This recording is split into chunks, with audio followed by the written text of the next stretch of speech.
कार्यक्रम। क्या बीजेपी 400 की तरफ आगे बढ़ रही है या फिर बीजेपी का ये ओवर कॉन्फिडेंस है? अब तो मंदिर भी वही बनाया, तारीख भी बताया, तुमको भी बुलाया, तुम आ ही नहीं पाए। मैं अकेला सब पे भारी। आप अगर सब पे भारी है तो क्यों तोड़ रहे हैं? मैं चाहे बताता आपको हूं। नीतीश की जरूरत है, चाहे आपको जयंत चौधरी की जरूरत है। उछल रहे हैं आजकल है। झूठ अरे बोलने बोलना, वाला नहीं है भैया आपसे। बकवास सुनिए, करना, बस झूठ ये बोलना, समझ करिए। अभी अपमानित आप करना, मर्यादा बनाए चरित्रहनन रखिए, करना। वरना धर्म की बात कर रहे हैं, बिल्कुल गैर संवैधानिक है। सुनिए, ये देश धर्म निरपेक्ष कैसे है? धर्म सापेक्ष है। इस देश का अकाट्य सत्य है कि जो राम का नहीं।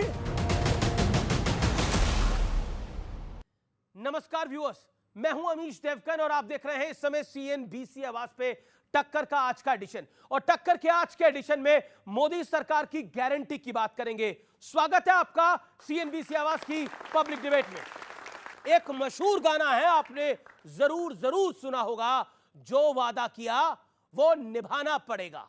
तो आज मोदी सरकार के एक एक वादे को मैं जांचूंगा भी, परखूंगा भी, क्योंकि कश्मीर से 370 का खात्मा भी हो गया है, मुस्लिम महिलाओं को ट्रिपल तलाक से आजादी भी मिल गई है और हमारे आपके रामलला टाट से निकलकर पूरे ठाठ बाट के साथ अपने भव्य और दिव्य मंदिर में विराजमान हो गए हैं। इसके अलावा दिल्ली से बिहार तक, झारखंड से पंजाब तक, बंगाल से महाराष्ट्र तक पूरे देश में करप्शन के खिलाफ जोरदार प्रहार एक्शन भी जारी है। तो इन तमाम तथ्यों के दम पर बीजेपी कह रही है कि वादे निभाने में मोदी सरकार का कोई तोड़ नहीं है, यानी मोदी की गारंटी पक्की है, बीजेपी कह रही है। लेकिन दूसरी तरफ विपक्ष संभलते नहीं संभल रहा है। नीतीश जा चुके हैं, ममता अलग राह पकड़ चुकी हैं, अखिलेश का ट्रैक भी अब बदल चुका है और जयंत चौधरी, अकाली दल और चंद्रबाबू नायडू के तो क्या कहने, एनडीए में दोबारा शामिल होने की लगातार बात हो रही है। और इन सब के बीच एक कांग्रेस है जिसका पूरा फोकस इस समय राहुल गांधी की न्याय यात्रा पर टिक चुका है। लेकिन आज सबसे बड़ा सवाल है कि क्या अपने वादों और अपने इरादों के दम पर बीजेपी एनडीए 400 प्लस की ताल ठोक रही है? और आज जनता के बीच इसी सवाल पर होगी, देश की जनता के बीच देश की सबसे बड़ी बहस, जो कहा वो किया। आज के आर पार में अभिनंदन है। क्या बीजेपी 400 की तरफ आगे बढ़ रही है या फिर बीजेपी का ये ओवर कॉन्फिडेंस है? तमाम बड़े सवाल, तमाम बड़े जवाब आर पार में।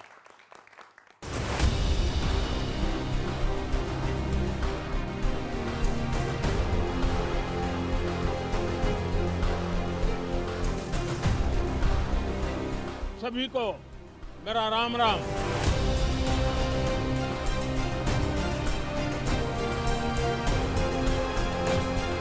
सबका साथ सबका विकास ये नारा नहीं है, ये मोदी की गारंटी है।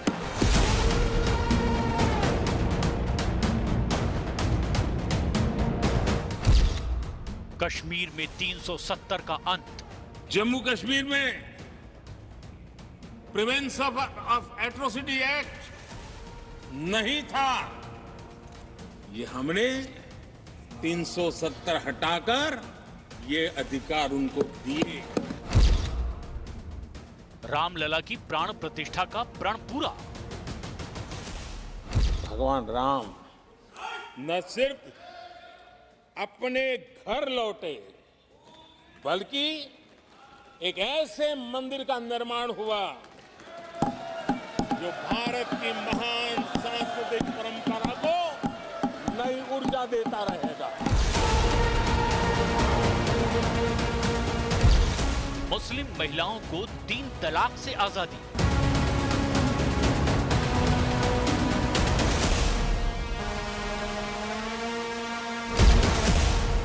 कश्मीर से कन्याकुमारी तक भ्रष्टाचार के खिलाफ एक्शन।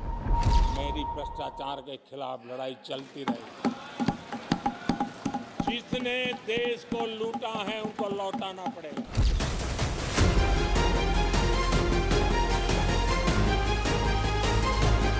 बीजेपी अपने घोषणा पत्र में सालों से जो वादा करती रही, वो तमाम वायदे मोदी सरकार के 10 सालों में पूरे हो चुके हैं। उत्तराखंड से यूसीसी का भी आगाज हो चुका है। और जब बारी आई भारत रत्न की, तो मोदी सरकार ने दल वाली राजनीति नहीं बल्कि देश की सोच को सबसे ऊपर रखा। कर्पूरी ठाकुर, पीवी नरसिम्हा राव, चौधरी चरण सिंह और एमएस स्वामीनाथन जैसी हस्तियों को भारत रत्न मिलना इसका प्रत्यक्ष प्रमाण है। ये यादगार पल है, स्मरणीय है प्रधानमंत्री नरेंद्र मोदी जी को, क्योंकि ये उनके विजन का हिस्सा है। जो उन्होंने निर्णय लिया, भारत रत्न से नवाजा है, बहुत बड़ा संदेश पूरे देश में गया है। प्रधानमंत्री जी का, केंद्र सरकार का, आदरणीय राष्ट्रपति महोदया का, सभी का बहुत बहुत धन्यवाद प्रकट करता हूं। लेकिन आज सबसे बड़ा सवाल है कि क्या मोदी सरकार अपने हर वादे पर खरा उतर रही है? और क्या इसी के दम पर बीजेपी ने 400 प्लस का टारगेट सेट किया है? आज जनता के बीच इसी मुद्दे पर होगी जोरदार बहस। जो कहा वो किया। तो अभिनंदन आपका व्यूअर्स, आज की इस चर्चा में जोरदार तालियों के साथ स्वागत है देश की जनता का, हमारे व्यूअर्स का, जिन्होंने इस कार्यक्रम को लगातार साल दर साल नंबर 1 बनाया है। लेकिन आगे बढ़ने से पहले बहस के मुद्दे क्या हैं वो जान लेते हैं। बहस के मुद्दे हैं, वादे निभाने में खरी है क्या मोदी की सरकार?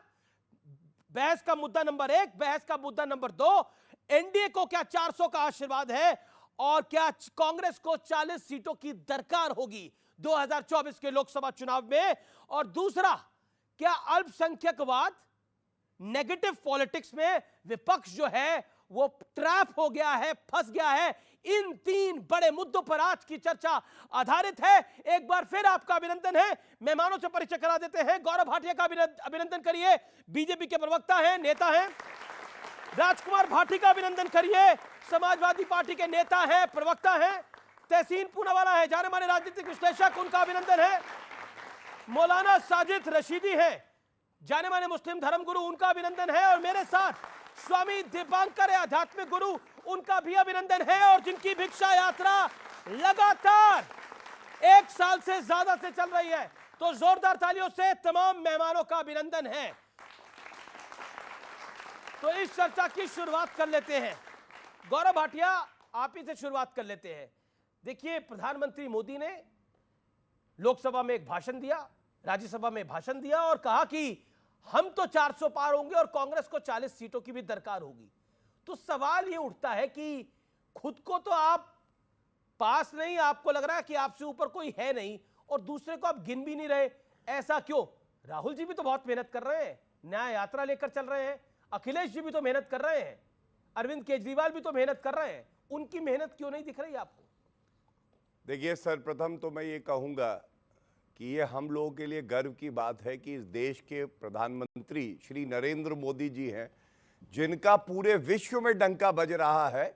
और गारंटीड ये बात कह सकता हूं कि तीसरी बार भी कोई आएगा तो वो श्री नरेंद्र मोदी जी आएंगे पुनः, और 370 सीटों से ज्यादा भाजपा की सरकार, एनडीए की सरकार बनेगी।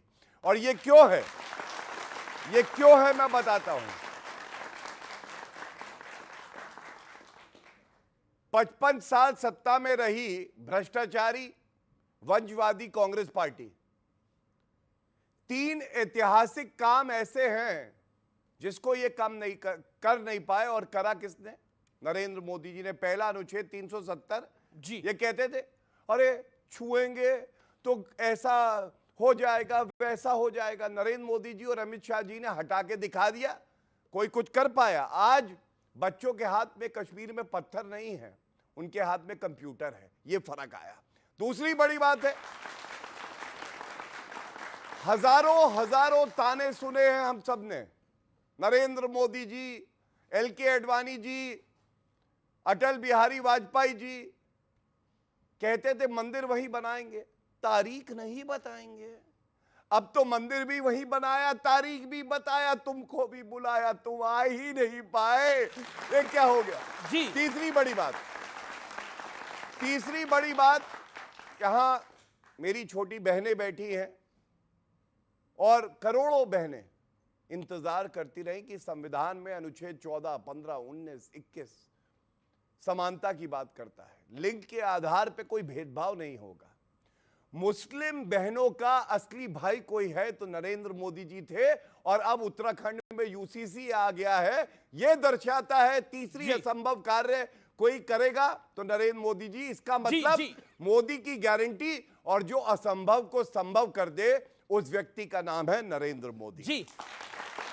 भाटी जी, आपको किसी गिनती में नहीं गिन रहे, यानी विपक्ष को किसी गिनती में नहीं गिन रहे, और विपक्ष का जो कुनबा है वो हफ्ते दर हफ्ते, दिन दर दिन छोटा होता जा रहा है।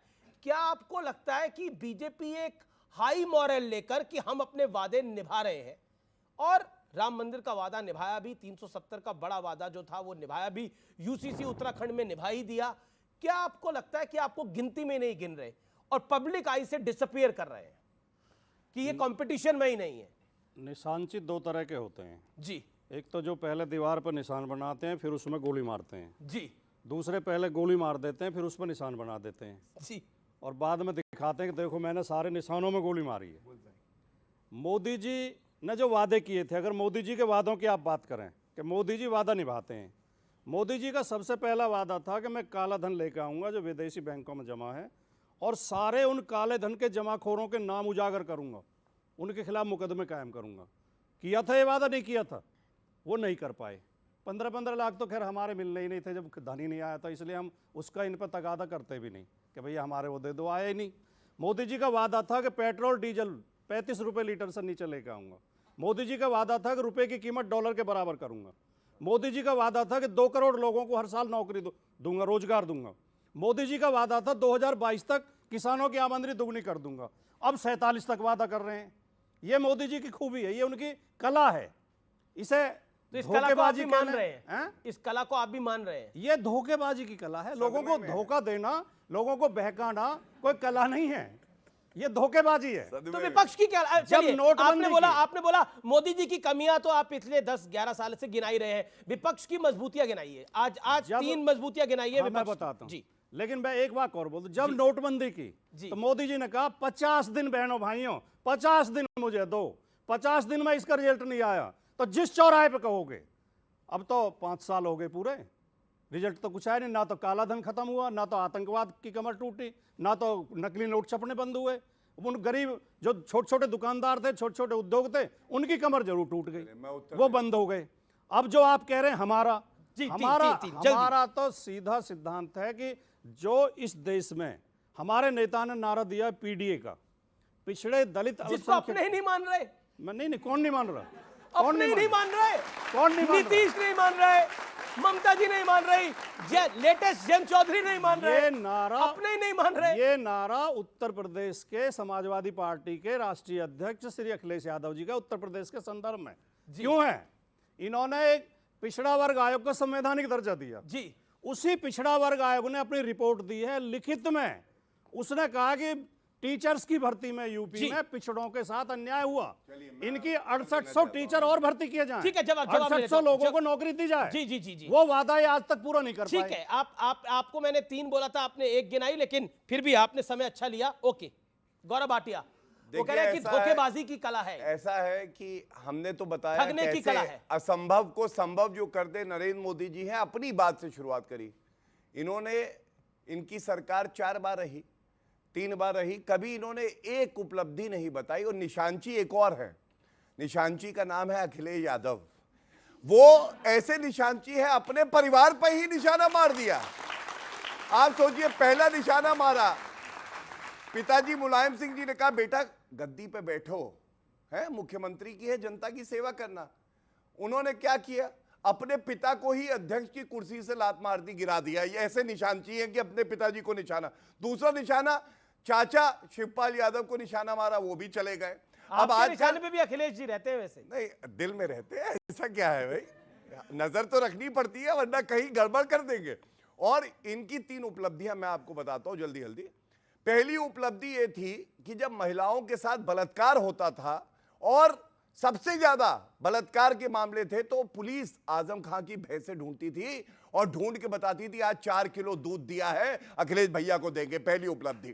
दूसरी उपलब्धि ये थी, दंगे रोक नहीं पाए। आज तो योगी जी की सरकार है, कोई दंगाई आएगा ऐसा डंडा पड़ता है, थर-थर कांपता है योगी जी से। जब दंगा हुआ मुजफ्फरनगर का तो सफाई महोत्सव चल रहा था, ऋतिक रोशन और सलमान खान डांस सिखा रहे थे। ओ यो लेट्स डांस पार्टी। ये तीसरी उपलब्धि क्या है? तीसरी उपलब्धि इनकी ये थी कि आज तक जब से समाजवादी पार्टी बनी है, ये बता दे भैया, हो सकता है मैं गलत हूं, कि यादव परिवार के बाहर का अध्यक्ष नहीं दे पाए। आप बताइए ये आपके भविष्य का क्या ख्याल रखेंगे जिनको लगता है कि प्राइवेट लिमिटेड कंपनी है और ये कहते हैं पीडीए का मतलब है परिवार डेवलपमेंट अलायंस, जिसमें बढ़ेंगे मुलायम सिंह यादव जी, अखिलेश यादव, रामगोपाल यादव, शिवपाल यादव, अक्षय यादव, तेज प्रताप यादव, एक भाभी है उनका इज्जत में नाम नहीं ले रहा हूं, लेकिन ऐसे सदस्य हैं 20-21 हैं परिवार के। अब वो परिवार का ही पूरा पेट नहीं भरता तो ये जनता का क्या ध्यान रखेंगे? बताइए आप। देखिए, जो गौरव भाटिया ने बात करी, प्रधानमंत्री ने भी बोला कि जो परिवार से चलने वाली पार्टियां हैं वो देश का विकास कैसे कर पाएंगी। और क्या आपको लगता है कि एक चीज है जिस बात को आप चाहे नजरअंदाज करें, बीजेपी अपने टारगेट की तरफ, यानी जो पॉलिटिकल टारगेट है उसकी तरफ आगे बढ़ रही है। जहां तक आपने बात करी कि करप्शन के ऊपर 350 करोड़ रुपए इसी देश में पकड़े गए, कांग्रेस का सांसद था धीरज साहू, और अब उसका हेमंत सोरेन की गाड़ी के साथ कुछ संबंध निकल के आया है। ये सब आज ये घटनाक्रम इसी हफ्ते का है। क्या कहिएगा इन सब चीजों के ऊपर? ये देश की जनता नहीं देख रही क्या? बहुत कायदे से और बहुत शालीन और सभ्य भाषा में मुद्दे गिनवाए राजनीति के। जी, मैंने इनके घोषणा पत्र के मुद्दे गिनवाए, मैंने किसी पर व्यक्तिगत आक्षेप नहीं लगाए। जी, इन्होंने एक भी मुद्दे का जवाब नहीं दिए, व्यक्तिगत आरोप लगाने लगे, पिताजी को अपमान। मैं ऐसी भाषा नहीं बोलूंगा। मैं सब अजय राय ने बोला है। पहली बात, अजय राय वही कांग्रेस पार्टी जिसके साथ आप इलू कर रहे हैं। ठीक है, जवाब वही भाटी जी का जवाब होगा, अपने बाप का नहीं हुआ। गौरव भाई, भाटी जी का जवाब होगा। फिर तहसीन पूरा वाला भी है, स्वामी दीपांकर और रशीदी साहब। परमिशन आपने परमिशन दे रखी है। अगर गलत बोल रहा हूं अमित जी, अजय राय ने ये बोला। अजय राय ने बोला आपकी बात को मैं वो निकाल। Okay, make your point. देखिए, भाटी जी बीच में नहीं बोले, आपका भाटी जी समय है। तथ्य तो तथ्य है। Okay, 50 second. ये भी नहीं बोल रहे, देखो झूठ तो सरासर बोल रहे, कह रहे मैं भी नहीं बोल रहा हूं। तथ्य तो सही बताओ। अच्छा, यहाँ पे भी गड़बड़ कर दोगे क्या? 50 सेकंड दीजिए। तथ्य तो मैंने बताए, लेकिन आप तथ्य का जवाब दे नहीं पाएंगे और बीच में चिल्लाएंगे। इससे आपकी हताशा पता चलती है। जब आदमी हताश हो जाता है तो चिल्लाने लगता है। जो सच बोलता है, जो सही बोलता है, वो बहुत आराम से अपनी बात कहेगा। और जो झूठ बोलता है, मनोविज्ञान ये बताता है कि जो झूठ बोलेगा वो अपने आवाज में दम लगाएगा, ताकत लगाएगा, चिल्लाएगा। चोर हमेशा चिल्लाता है, सही आदमी कभी नहीं चिल्लाता। अखिलेश यादव को अब मैं तो ये कितना ही चिल्लाएं। विधानसभा के पटल पे योगी जी से कह रहे थे कैसे बोला मिट्टी में मिला देंगे गुंडों को, बताइए, चिल्ला रहे थे। पब्लिक को भी आना बीच में। नहीं अमित जी, ऐसे डिबेट चलेगी क्या? ऐसे डिबेट आप अपनी बात चोर बोल रहे हैं। हम तो इनके नेता के नहीं आपत्ति नहीं करेंगे क्या? नहीं, देखिए, इन्होंने मेरे नेता पे आक्षेप व्यक्तिगत लगा। मैं तो किसी के लिए नहीं कह रहा कि रशीदी साहब वेट कर रहे हैं। देखिए, आप दोनों मेरे सम्मानित मेहमान हैं। देखिए, कोई साधु अगर उपदेश कर रहा हो और कोई शराबी आके हमें बदतमीजी करने लगे तो साधु उसे गाली नहीं देता है।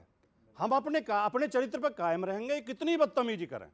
मैं कोई अपशब्द इनके लिए नहीं कहूंगा, ना इन्हें बीच में टोकूंगा, ना बीच में चिल्लाऊंगा, लेकिन अपनी बात कहने का जितना आप समय देंगे मैं अपनी बात आप अपनी बात को रखिए। आपके पास 40 सेकंड है, बोलिए। देखिए, जो मैंने जो बातें कही, जो इस देश में हो रहा है, इस देश में अल्पसंख्यक समाज के, ओबीसी समाज के, दलित समाज के वोटर लिस्ट से वोट काट दिए जाते हैं। फिर जिस दिन पोलिंग होता है, पुलिस लगा के उन पर लाठियां बजवाई जाती हैं, उन्हें वोट नहीं डालने दिया जाता। फिर जीते हुए कैंडिडेट को काउंटिंग में धांधली करके हरा दिया जाता है, बैलेट पेपर में निशान बना के हरा दिया जाता है, जो सबकी आंखों के सामने है। फिर भी अगर विधायक ज्यादा जीत जाएं तो विधायक खरीद के सरकार गिरा दी जाती है, और जो विधायक बिकेंगे नहीं उनके घर ईडी और सीबीआई भेज दी जाती है, उन्हें मुकदमों का डर दिखाया जाता है। और जो विपक्षी पार्टियों के भ्रष्ट नेता जिन पे बीजेपी भ्रष्टाचार के आरोप लगाती है, ईडी सीबीआई भेजती है, जैसे ही वो बीजेपी ज्वाइन करते हैं उनकी मुकदमे की फाइल बंद कर दी जाती है। जैसे हेमंत विश्व शर्मा, जैसे शुभेंदु अधिकारी, जैसे मुकुल राय, जैसे अजीत पवार, बताओ, सारे के खिलाफ जांच थी मुकदमे थे। ठीक है, तहसीन आ जाए, एक बार बोल दे, तहसीन प्रधानमंत्री एक साथ जवाब दीजिएगा। एक ही लाइन है, एक एक ही लाइन है, तथ्य पे है। जी। मैं यहाँ न्यूज 18 के कार्यक्रम पे, यहाँ मेरे सारे भाई और बहनें बैठी हैं, चुनौती देता हूं। हिमंत बिस्ट शर्मा का केस बंद हुआ ये कह रहे हैं ना, वो विटनेस बन के केस में अपियर हो रहे हैं और शुभेंदु अधिकारी का केस अभी भी चल रहा है, चार्जशीट फाइल्ड है। चुनौती दे रहा हूं, माफी मांगे कान पकड़ के। देखिए, हेमंत बिस्वा शर्मा का केस जारी है और शुभेंदु अधिकारी का भी केस जारी है। इवन अजीत पवार का केस भी शटडाउन नहीं हुआ है। लेकिन छगन भुजबल के मामले में ईडी कह रही है कि हमारे पास कुछ है नहीं देने के लिए। नहीं तो न्यायालय ये आपके पास आने के बाद हुआ है, ये फैक्ट है। ओके, ये भी फैक्ट है गौरव भाटिया। लेकिन न्यायालय तय करेगा जी, अब तो न्यायालय तय कर ही रहा है, लेकिन आपने पूछा तो मैंने बताया। ओके, लेकिन तहसीन पूनावाला सवाल ये है कि विपक्ष की तैयारी जो थी वो जैसे कहते हैं ना कि बहुत जोर शोर से चल रही थी आज से 200 दिन पहले, 150 दिन पहले, कि नीतीश जी पीएम हो सकते हैं, ममता जी पीएम हो सकती हैं। ममता बनर्जी ने बोला कांग्रेस की 40 सीटें नहीं आएंगी। नीतीश कुमार एनडीए के साथ शामिल हो गए हैं। जयंत चौधरी विदा करके एनडीए की तरफ आगे बढ़ चुके हैं। क्या आपको लगता नहीं है कि स्थितियां हम सबको दिख रही हैं, आपको भी दिख रही हैं, लेकिन कहते हैं ना कोई भरी दोपहरी में आंखें बंद कर ले तो अंधेरा थोड़ी हो जाता है। बिल्कुल सही कहा आपने। अगर दोपहर में किसी ने आग बंद कर दी तो अंधेरा थोड़ी होता। बिल्कुल सही आपने कहा।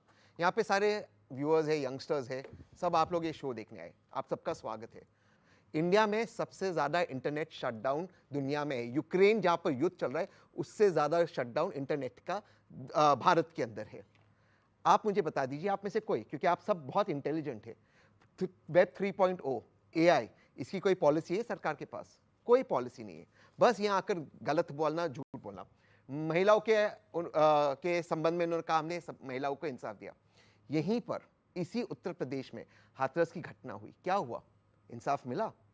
जिस डीजीपी ने कहा कि उस लड़की का डाइंग डिक्लेरेशन झूठा है, आज वो DGP crime and law and order, आज उसको प्रमोट करते हैं, यहीं उत्तर प्रदेश में डीजीपी बनाया गया। कोई एक्शन हुआ? अजय मिश्रा टेनी देश का होम मिनिस्टर, उसके बेटे ने किसानों को रोंडा, वीडियो मैंने निकाला, मुझ पे केसेस हुए। अजय मिश्रा टेनी जी का रेजिग्नेशन हुआ।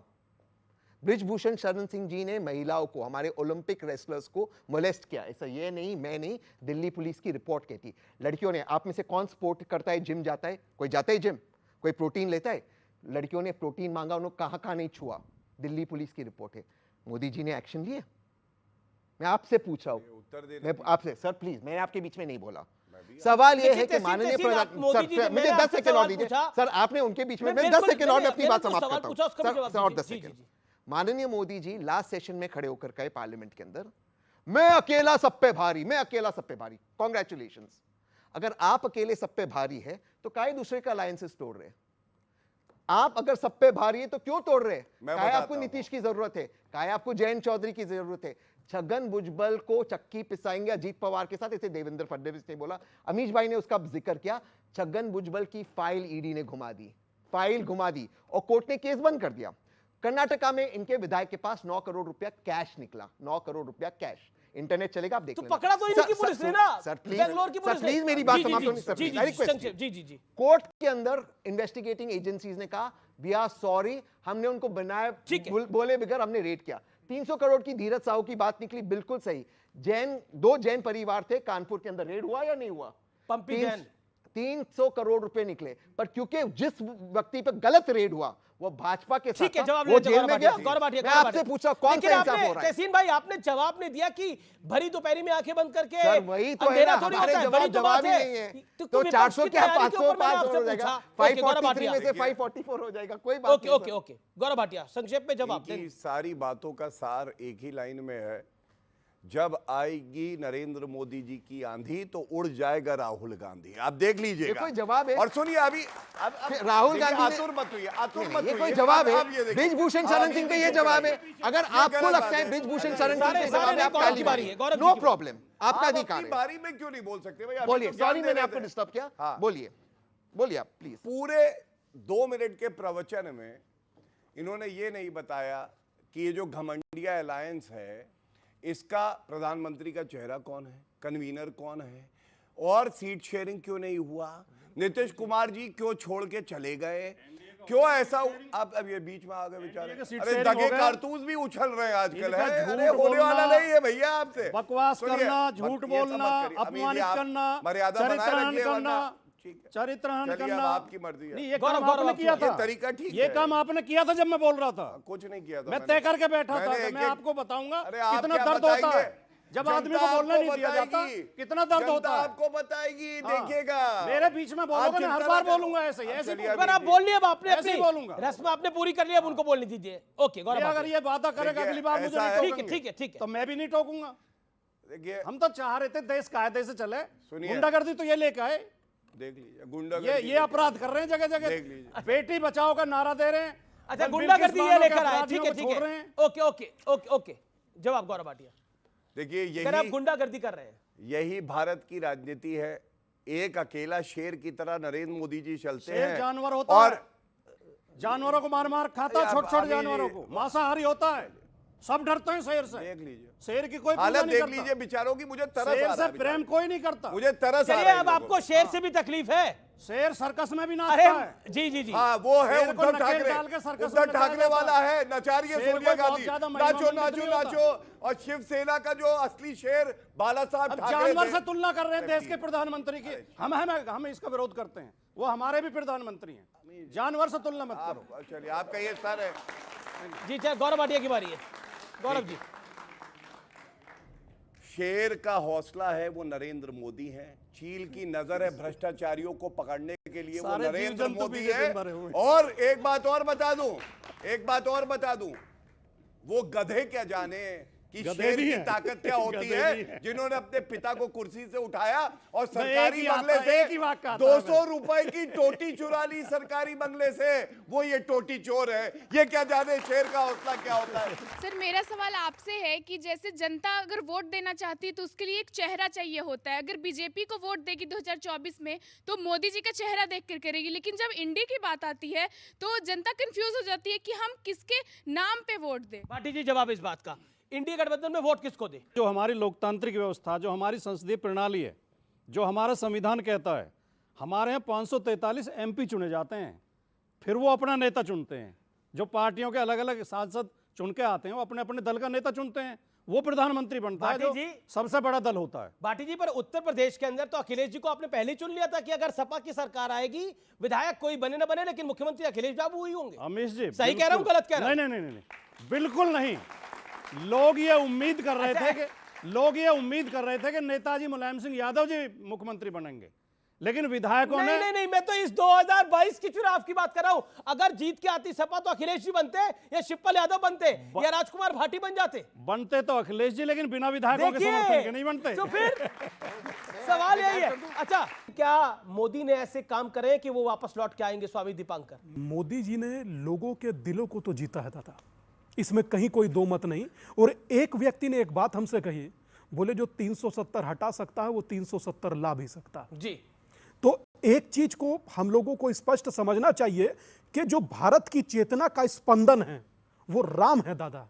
और जब आप राम को लेकर के अमर्यादित हो जाते हैं तो मैं समझता हूं कि बहुत सारी ये पॉइंट पे चीज़ लोग समझते हैं। ओके, जवाब। अगर एक निष्पक्ष राजनीतिक समीक्षक के दृष्टिकोण से भी देखें, मैं पार्टी की बात ना भी करूं, अपने आप को पार्टी से अलग रख के भी, अगर स्टेट वाइज हम पूरे भारत पर नजर डालें तो किसी स्टेट में मुझे भारतीय जनता पार्टी की सीटें बढ़ती हुई दिखाई नहीं देती। यूपी में बढ़ रही वजह है, क्या है? कह रहे हैं नहीं, यूपी में 72-73 हो रही है। रमेश जी नहीं बढ़ेंगे। यूपी में 2019 इनका चरम था, पूरे देश में ही बहुत अच्छे माहौल में चुनाव हुआ था। और अब जो कुछ घटनाएं हुई हैं, जैसे कर्नाटक में इन्होंने सरकार गिराई, महाराष्ट्र में सरकार गिराई, मध्य प्रदेश में सरकार गिराई, अभी हेमंत सोरेन को जेल भेज दिया। मोदी का विरोध करते करते राम का विरोध क्यों करने लग गए हैं? आज जो आपके स्वामी प्रसाद मौर्य है वो आपको छोड़ नहीं रहे हैं। राम वो पूरे इंडिया गठबंधन को ले डूबेंगे। स्वामी प्रसाद राम मौर्य तो भारतीय जनमानस के नायक हैं, राम भारतीय संस्कृति के नायक हैं, राम तो कण कण में व्याप्त हैं, हर मन में व्याप्त हैं। राम को हिंदुओं से अलग भी। आप राम मंदिर के दर्शन के लिए नहीं गए? ये राम जी के मंदिर का इनविटेशन तो राष्ट्रपति को भी गया था, वो क्यों नहीं गई? वो राम जी के खिलाफ है। माननीय एक सेकंड सर प्लीज, आप लोग अमित शाह, वही माननीय अमित शाह जी को भी मिला, वो क्यों नहीं गए? उनको समय की जरूरत है। माननीय नड्डा जी को भी मिला। वो ये जो परसेप्शन बनाया जा रहा है, आप मोदी जी के खिलाफ, आपका सवाल बहुत अच्छा था, मोदी जी के खिलाफ कौन? जल से नल में मोदी जी का योगदान है, जो आपके कॉर्पोरेशन या जिला परिषद का काम है, ठीक है। मणिपुर में जिन लड़कियों को नंग करते परेड किया गया, वहां पे मोदी जी की जिम्मेदारी नहीं है। मैं आपसे पूछ रहा हूं, वो मोदी जी की जिम्मेदारी क्यों नहीं है? आप ये सवाल पूछिए। अगर नल में पानी में मोदी जी जिम्मेदार है, तो मणिपुर जो आज देश से अलग है, वो उनकी जिम्मेदारी नहीं है। 10 सेकंड। निसंदेह जो भाई ने बात कही, मणिपुर नहीं समूचे देश पर एक का और अनेक का, सबका उतना ही अधिकार होता है जितना एक देश के प्रधानमंत्री चीजों को समझते हैं। मगर मैं एक बात कहना चाहता हूं, राम को लेकर के इन्होंने कहा कि देश के राष्ट्रपति को भी निमंत्रण गया था। राष्ट्रपति ने जाकर के चुनाव नहीं लड़ना, आपने लड़ना है। और आप क्या बात कहते हैं? आप जानते हैं कि राम धोखा है, रामचरितमानस साइनाइट है और वो आपके सहयोगी हैं। ये अगर राम के नाम पे चुनाव होगा, उन्होंने कहा राम के नाम पे चुनाव लड़ना है, राम के नाम पे चुनाव नहीं होना चाहिए, मुद्दों पे चुनाव होना चाहिए। क्या आपको लगता है कि जो बहस का तीसरा मुद्दा है वो है नेगेटिव पॉलिटिक्स, यानी अल्पसंख्यकवाद में विपक्ष फंसा हुआ है या बीजेपी ने उनको चिपका दिया है? क्योंकि योगी जी ने भी बीते दिनों एक भाषण दिया, उसकी भी बहुत चर्चा हो रही है। जवाब देखिए, मैं पहले तो 2-3 बातें कहना चाहता हूँ। एक बात तो ये कि जैसी पॉलिटिक्स आज हो रही है, वो पॉलिटिक्स पहले देखने को नहीं मिलती थी जी। जावेद अख्तर का कहीं मैंने इंटरव्यू पढ़ा, जावेद अख्तर ने कहा कि मुझे फिल्मी दुनिया का कुछ काम था, मनमोहन सिंह जी की सरकार थी, मैं उनके पास गया, मैंने बात रखी, उन्होंने कहा भाई मैं तो तैयार हूँ, लेकिन आप एक बार अटल बिहारी वाजपेयी जी से मिल लीजिए, वो विपक्ष के नेता थे उस वक्त। ये शालीनता होनी चाहिए पक्ष विपक्ष में। ऐसा नहीं कि खड़े होकर आप जो है अपशब्दों का इस्तेमाल करें। कभी हमने ऐसे अपशब्द बड़े नेताओं के लिए नहीं सुने जिस तरह से आज सुने जा रहे हैं। ये बड़ा दुर्भाग्य है देश का। दूसरी बात, जो आपने कहा निगेटिव पॉलिटिक्स, ये सच है कि जिस तरह से बीजेपी ने धर्म की राजनीति को मोहरा बनाकर विपक्ष को फंसाया है, विपक्ष उससे निकल नहीं पा रहा है, इसमें कोई दो राय नहीं है। अगर वो मंदिर जाते हैं तब भी उन पर आरोप लगता है, नहीं जाते हैं तब भी आरोप लगता है। वो ऐसी स्थिति में है जैसे कहते हैं ना, सांप के मुंह में छछूंदर आ गई, निकल भी नहीं सकते। किसको कह रहे हैं? उगल भी नहीं छछूंदर किसको कह रहे हैं आप? नहीं, वो आप समझिए, वो आप समझ लीजिए, वो आप समझ लीजिए। वो इस पोजीशन में है कि वो आगे बढ़े कि पीछे जाए। आज देखिए राहुल गांधी जी न्याय यात्रा निकाल रहे हैं, लेकिन न्याय यात्रा को कोई दिखाई नहीं रहा है, कहीं दिख ही नहीं रहे। उनके अपने नेता नहीं पाए, उनके अपने विपक्ष के नेता न्याय यात्रा के साथ अन्याय कर रहे हैं। लेकिन वही बात आप ही पूछते थे दीपांकर जी से, भाई आप हमेशा सौगंध राम की खाते हैं, मंदिर वहीं बनाएंगे बताते हैं, लेकिन तिथि नहीं बताते हैं। लेकिन अब तो तिथि भी आ गई, लेकिन जिनको बुलाया वो गए नहीं। मैं आ रहा हूं स्वामी दीपांकर, क्या आपको लगता है कि 10 सेकंड मुझे दीजिए। जी 10 सेकंड दिया। आपने जो बोला ना राम जी के बारे में, राम मंदिर के बारे में, मैं खुले मंच से कह रहा हूं, मुझे कोई इसमें वो नहीं है। मंदिर तो अभी भी वहां नहीं बना जहां से बाबरी मस्जिद टूटी है। अच्छा, मंदिर तो वहां बनना है जो 19 आप गए थे राम मंदिर? मेरी सुन तो लो पूरी। क्योंकि मैं गया था, मैं देख कर आया हूं। मेरी पूरी सुन तो लो। कमाल की बात है, मतलब आप में से मैं और स्वामी दीपांकर थे जो वहां मौजूद थे। मेरी सुन तो लो पहले भाई साहब। जो मंदिर वहां बन रहा है और पहले से बन रहा है, जब 1993 में नरसिम्हा राव जी ने 67 एकड़ जमीन एक्वायर की थी। अच्छा, बाबरी मस्जिद जहां टूटी थी वो जगह खाली पड़ी आज भी, जिसको गर्भगृह कहा गया था 1949 में। ठीक है, जवाब ले लेते हैं। रखी गई थी और कहा गया था रामलला प्रकट हो गए। स्वामी दीपांकर, ये नई थ्योरी है कि मंदिर वहां नहीं बना जहां पर मंदिर बनना चाहिए था। और आप सौभाग्यशाली लोगों में से थे जिनको रामलला की प्राण प्रतिष्ठा के कार्यक्रम में सादर आमंत्रित किया गया था। तो बताइए भाई क्या है? यही प्रश्न जब वहां पर हमने किसी ट्रस्ट के अधिकारी से पूछा तो कहने लगे ज्यादा सोचिए नहीं, मार्केट में नया सौदा आया है बेचने के लिए, वहीं बन रहा है जहां पर गर्भगृह है और जहां पर रामलला जन्मे। और रोचक क्या है जानते हैं कि राम तो अपने भव्य भवन में आ गए, भले ही 500 साल का प्रतीक्षा समूचे सनातन का हो और 100 साल का प्रतीक्षा समूचे भारत का हो, मगर आज भी बहुत सी ऐसी जगह हैं जैसे कि काशी और जैसे कि मथुरा आज भी। और ये बड़ी विनम्रता से एक बात कह रहा हूं अमीश भाई कि शिव हमारे शीश हैं और राम हमारे प्राण हैं और कृष्ण हमारी प्रज्ञा है।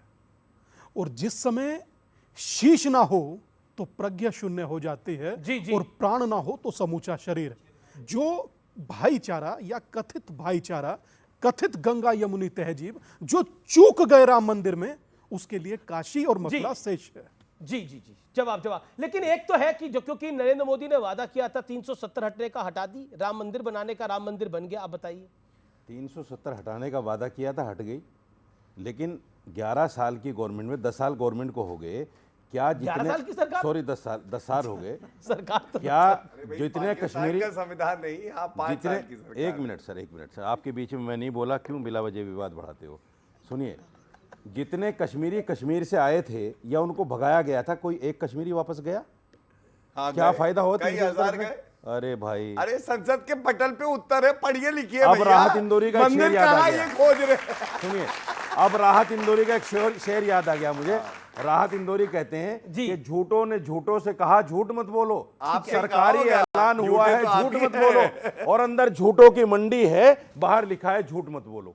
यहाँ ये काम चल रहा है, मंत्री से लेकर संतरी तक झूठी तो बोल रहा है हर आदमी झूठ। अब देखिए, हजारों का कह दिया कि हजारों कश्मीरी चले गए, बिल्कुल सच। हालांकि एक भी कश्मीरी ओनली कार्ड दिखा दीजिए। आप कह रहे हैं कि सब झूठ बोल रहे हैं, कश्मीरी ओनली कार्ड दिखा दीजिए। सच आप राहुल गांधी और अरविंद केजरीवाल जी सच बोल रहे हैं। आप एक कश्मीरी। ओके, गौरव भाटिया जवाब कि सब झूठ बोल रहे हैं। जब भाजपा राम मंदिर के स्थान पे नहीं बना, अब क्या कहिएगा इस पे? ये मौलाना है कि पंडित हो गए जब से राम मंदिर आया है, जलन से जो है ये लोग धुआं हो रहे हैं। इतना अगर अच्छा जलन लगता है। होती है तो सुप्रीम कोर्ट का फैसला मानते हैं? सुनिए, हमने माना सुप्रीम कोर्ट का फिर फैसला। देखिए झूठ जलन कहाँ नहीं है? माना, कहाँ जलन है? झूठे देखिए, मैं पकड़ूंगा। झूठ बोले कौवा काटे। सुनिए, ये साजिद रशीदी जी की असलियत है। इनका एक वक्तव्य है 16 मार्च 2017 को।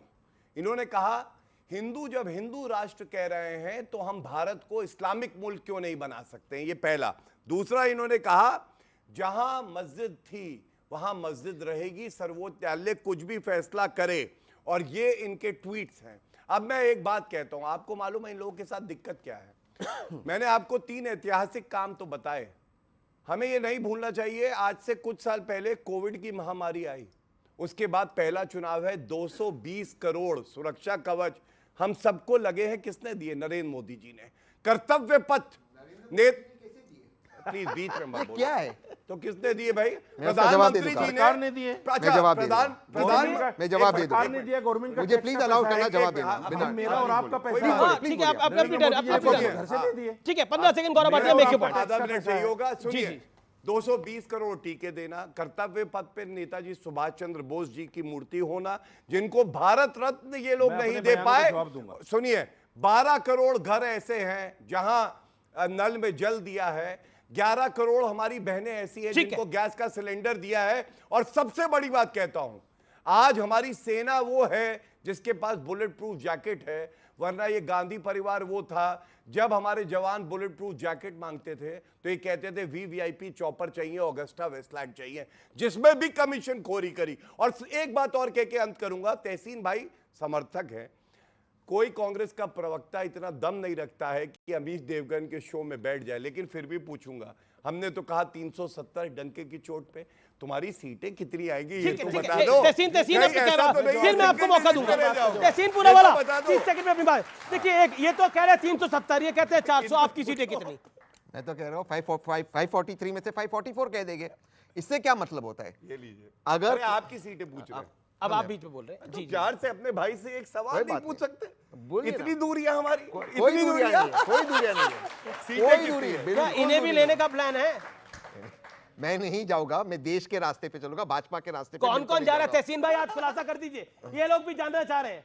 खुलासा कर दीजिए कौन कौन जा रहा है कांग्रेस से एनडीए में। मैं नहीं जानता हूँ, ये तो गौरव भाई जानेंगे ना, वो मेरा दूसरा भाई है वो टीम के अंदर, मैं ये टीम के अंदर हूँ। तो दोनों भाई एक एक टीम से खेल रहे हैं मतलब, और बढ़िया खेल रहे हैं। लेकिन सवाल ये है कि ये जो गौरव भाई आज कॉन्फिडेंस दिखा रहे हैं, यही कॉन्फिडेंस, यही घमंड दुर्योधन का था, यही रावण का था। उनकी भी बड़ी सेना थी, उनको भी लगता था वे नहीं हारेंगे। ये जो घमंड है, जो हशर दुर्योधन का कुरुक्षेत्र के रण पे हुआ, वही राजनीतिक हशर भाजपा का होने वाला है। एक सेकंड, ये दुर्योधन था, वो कहता था नहीं नहीं नहीं, मुझे ही कुर्सी चाहिए, आगे मुझे ही राजा बनना है, मुझे ही चाहिए, सब मैं अकेला। क्या हुआ? सबने देखा, इनको लगता था कि विपक्ष के पास कोई ताकत नहीं, इनको भी लगता है कोई दिक्कत नहीं, हमें इतिहास नहीं सिखाया क्या होता है इस घमंड का। ठीक है, मैं एक सेकंड, मैं सब मेहमानों को बोल रहा हूं कि थोड़ा वेट करिए, लेकिन मैं पब्लिक से भी व्यू जानूंगा, लेकिन टक्कर में रुकेंगे एक ब्रेक के लिए, लेकिन ब्रेक के उस पार इस चर्चा को आगे बढ़ाएंगे। आप देखते रहिए व्यूअर्स, CNBC आवाज। वेलकम बैक व्यूअर्स, आप देख रहे हैं CNBC आवाज पे टक्कर का पब्लिक डिबेट एडिशन। अभी फिलहाल देख लेते हैं कि योगी आदित्यनाथ ने विधानसभा में ऐसा क्या बोला है जिसके बाद बड़ा बवाल मच रहा है। सुन लेते हैं व्यूअर्स। पांडवों के साथ भी अन्याय हुआ था। कृष्ण गए थे कौरवों के पास, उन्होंने भी कहा था बस दे दो केवल 5 ग्राम, रखो अपनी धरती तमाम। दुर्योधन वह भी दे न सका, आशीष समाज की ले न सका। लेकिन यहां तो इस समाज सैकड़ों वर्षों से यहां की आस्था केवल 3 के लिए बात कर रही है। देखिए, अयोध्या का उत्सव लोगों ने देखा तो नंदी बाबा ने भी कहा, भाई हम काहे इंतजार करें।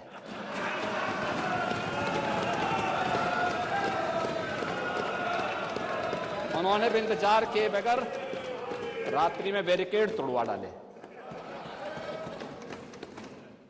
और हमारे कृष्ण कन्हैया कहां मानने वाले हैं। तो इस बयान के बाद काफी सारी हलचल हो गई है, लेकिन व्यूअर्स आपके भी सवाल हैं, मैं आपके पास भी आऊंगा। लेकिन जी एक सेकंड, रशीदी जी इस पर आपका क्या कहना है? देखिए, योगी जी मुख्यमंत्री हैं, संवैधानिक पद पर हैं, और विधानसभा में एक शपथ लेकर कि साहब मैं धर्मनिरपेक्ष रहूंगा, ये शपथ ली है मुख्यमंत्री ने जी। धर्म की बात कर रहे हैं, क्या ये गैर संवैधानिक नहीं है? बिल्कुल गैर संवैधानिक है। सुनिए, गैर संवैधानिक है। एक सेकंड, यही रुकिए। आप कोई मुख्यमंत्री इस तरह की बात नहीं कर सकता। मुख्यमंत्री को ऐसी बात नहीं करनी चाहिए थी। सबसे कहना चाहता हूं, आप सब लोगों से एक बार बात करना चाहता हूं, क्या इस देश में हम लोग अपने माता पिता को नमस्कार, प्रणाम या सत श्री अकाल करना इसलिए छोड़ दें कि बाहर जाएंगे तो पड़ोसी को बुरा लगेगा? क्या आप ऐसा क्यों करते हो? ये कौन सी कृष्ण इस देश की आत्मा है भाई, और यह देश धर्म निरपेक्ष कैसे? धर्म सापेक्ष है ये देश। लेट मी कंप्लीट दादा, ये देश धर्म सापेक्ष है, धर्म निरपेक्ष आप कह लीजिए, सापेक्ष क्या? के पांव के नीचे चींटी ना आ जाए, ये भारत में सनातन करता। अमीश भाई, संविधान भारत में फकीर भारत, सर मैं एक बात कह, भारत में बाहर घर के कोई मांगने आया है इसलिए उसको दीजिए, ऊपर पूर्वज कम से कम नाराज ना हो। हम हर बार अपने धर्म को इसलिए नीचा दिखा देते हैं कथित सेक्युलरिज्म के नाम पर। यह सेक्युलरिज्म का जो धोखा होता है आपके लिए नहीं होता सर। 500 साल जो देश तड़पता है अपने आराध्य के बिना, उसके लिए होता है। और आप, मैं एक बात कह दूं, जी बोलिए। मैं मात्र इतना कहना चाहता हूं, धर्म निरपेक्ष हम लोग सदियों से हो सकते थे, मगर हम धर्म सापेक्ष रहे। धर्म भीरू देश है ये, और ये वो देश है जिस देश में देश के प्रधानमंत्री गंगा में खड़े होकर रुद्राक्ष की माला घुमाते हैं। ये वो देश है जो केदार का जीर्णोद्धार कराते हैं। ये वो देश है जो राम मंदिर में खड़े होकर जय श्री राम और कहते हैं मेरे राम लला आ गए। कैसे आप इसको धर्म निरपेक्ष कह करके हमें हमारी आस्था से जुदा कर देंगे?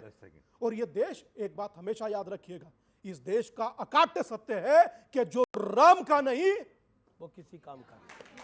जी आपको तकलीफ क्या है? एक सेकंड में, 10 सेकंड में आपको बता रहा हूं। आपको सेकुलरिज्म के विरोध में ये लग रहा है, लेकिन रामलला की बारी भी ये सेकुलरिज्म के विरोध में लग रहा था। जब लाल कृष्ण आडवाणी रथ लेके निकले, नरेंद्र मोदी उनके सारथी बने, तो पूरे देश के विपक्ष ने बोला, पूरे देश की सरकार ने बोला कि कॉमनल है भारतीय जनता पार्टी, कोई चिमटे से भी बीजेपी को नहीं छुएगा। लेकिन एक वो दौर था जब कांग्रेस 400 पे थी और बीजेपी 2 पर थी, और आज एक दौर है जब बीजेपी 300 के पार है और पूरा विपक्ष एक साथ होकर भी मोदी का मुकाबला नहीं कर पा रहा। वो कहते हैं ना, हार गए बैरी, आखिर में रघुवर जीत गए।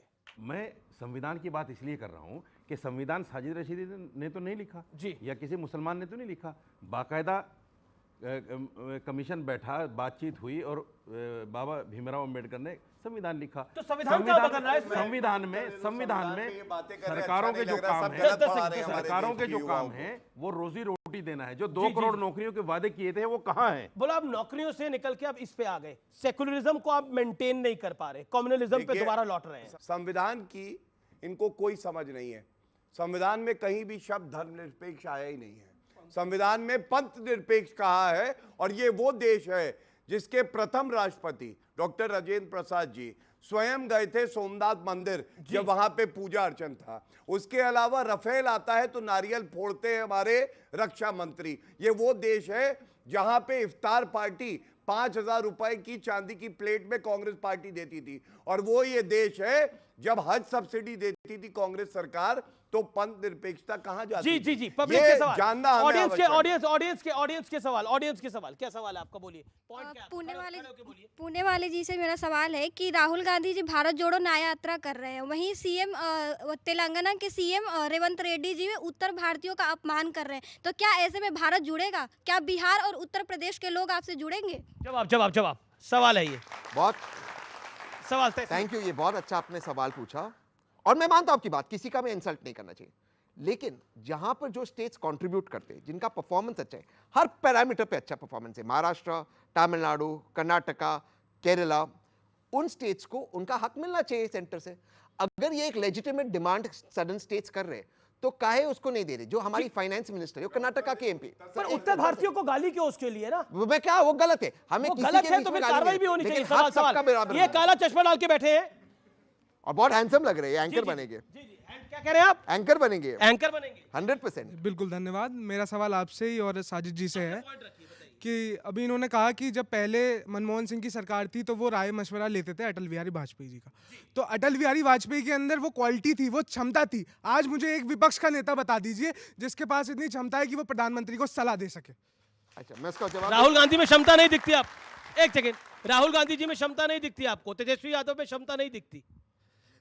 जो जिस पार्टी को राहुल गांधी जी लेके चल रहे हैं उस पार्टी के राष्ट्रीय अध्यक्ष खुद कहते हैं कि मेरे कार्यकर्ता कुत्ते हैं। समझिए आप उनकी विचारधारा क्या है? उन्होंने ये नहीं कहा, देखिए इन्होंने ये नहीं कहा, मल्लिकार्जुन खड़गे का ये नहीं कहा उन्होंने ये नहीं कहा। उन्होंने क्या कहा था फिर? उन्होंने ये नहीं कहा, मैं एक सेकंड, मैं एक सर प्लीज, उन्होंने ये नहीं कहा। और अगर उठा के देखते हैं और वो भौंक रहा है कि नहीं पता चल जाता है, ऐसे कांग्रेस का कोई व्यक्ति अगर पार्टी में लाना चाह जवाब रहे दे दूं तो उसका कान उठा के उसे बुलवा के देखिए। मैं उसका जवाब दे दूं। हेमंत बिस्वा शर्मा ने बोला कि इसी वजह से मैंने पार्टी छोड़ी थी जब राहुल गांधी एक कुत्ते का बिस्किट किसी को दे रहे थे, जो हेमंत बिस्वा शर्मा ने ट्वीट करा। हालांकि कांग्रेस ने उस पर सफाई दी, ये कुत्ते का एंगल कांग्रेस को फंसा रहा है। हम यहाँ कुत्ते और उनकी डिबेट करने नहीं आए, बिस्किट, भाजपा यही डिबेट करना चाहती कुत्ते और बिस्किट की। मैं डिबेट कर रहा हूँ, मैं आपके राष्ट्रीय अध्यक्ष कह रहे हैं, कोई बात नहीं, मैं डिबेट करना चाहता हूँ वेब 3.0 आपके जॉब्स का, ये डिबेट करना चाहते हैं कुत्ते और कुत्तों के बिस्किट का। ये फर्क है दोनों पार्टी में। मैं आपके सवाल का जवाब देता हूँ। क्या मल्लिकार्जुन खड़गे जी में क्षमता नहीं है बात करने की मोदी जी के साथ? क्या बाकी सीनियर ममता जी में नहीं? चलो आप राहुल गांधी को आप पसंद नहीं करते, मैं आपकी बात से रिस्पेक्ट करता हूँ। तेजस्वी यादव जी को आप नहीं करते, मैं आपकी बात का रिस्पेक्ट करता हूँ। क्या ममता बनर्जी में नहीं है? क्या रेवंत रेड्डी जी में नहीं है? क्या सिद्धरामैया जी में नहीं है? क्या बाकी चीफ मिनिस्टर्स में नहीं है? क्या हिमाचल प्रदेश के चीफ मिनिस्टर ने? मेरा आपसे जो सवाल है, हमारा एक फेडरलिस्ट, सर प्लीज सर एक सेकंड, और एक कुत्ते की बात बार बार हो रही थी। एक गुजरात के मुख्यमंत्री ने भी कहा था, अगर एक कुत्ते का पिल्ला मेरी गाड़ी के नीचे आ जाए मुझे बहुत बुरा लगेगा। ये गुजरात के राइट विक्टिम्स के बारे में ये बात उन्होंने नहीं कही थी। मैं कुत्तों पे डिबेट नहीं ले जाना चाहता, आपके जॉब पे ले जाना चाहता हूं। मेरा एक सवाल है, जो भारत को बांटने का प्रयास ये लोग करते हैं, इन्होंने बोल दिया, रेवंत रेड्डी ने पहले कहा था गलत है, यही बात बोला जी। राहुल गांधी ने वायनाड जाके ये कहा था कि उत्तर प्रदेश के जो नागरिक हैं उनकी जो क्षमता होती है, सोचने की शक्ति है, नॉलेज है, बहुत सतही है, और जो साउथ इंडियन के लोग हैं इनकी जो नॉलेज है ये बहुत गहरी है। ये एक मिनट, इसी तरह से प्रियंका वाड्रा ने कहा था पंजाब के चुनाव में कि ये जो उत्तर प्रदेश और बिहार से लोग आ जाते हैं इनको भगा देना चाहिए। मैं पूछ रहा हूं गलत कहा था सही कहा था? ये बात नहीं कहा था, आप प्लीज। अच्छा ये कहना ठीक है, फैक्ट चेक कर लीजिएगा प्लीज, आप फैक्ट चेक करा दीजिए। लेकिन सही था कि गलत? अगर फैक्ट चेक करा दीजिए और आपको इनकी एक हकीकत दिखा देता हूं, इनकी मतलब व्यक्तिगत नहीं, भाजपा की। मैं महाराष्ट्र से आता हूं, मुंबई से मैं रहता हूं। मुंबई में सबसे ज्यादा महाराष्ट्र में बीजेपी उस शिवसेना और एमएनएस के साथ पार्टनरशिप में थी जो उत्तर प्रदेश और बिहार के लोग को पीटते थे, मारते थे। किसी का बयान गलत था नहीं, आप राज ठाकरे के साथ भी थे, उस शिवसेना के साथ थी जो लोगों को मारती थी। ये जो यंगस्टर्स इनको मारते थे। ठीक है, मेरा एक स्टेटमेंट भाजपा का, मेरा समय यहाँ समाप्त हो रहा है। तो फिलहाल सीएनबीसी आवाज के टक्कर के आज के एडिशन में इतना ही। उम्मीद है आज का कार्यक्रम आपको जरूर पसंद आया होगा। तो टक्कर के आज के एडिशन को यही समाप्त करते हैं। गुड नाइट, शुभ रात्रि, नमस्कार।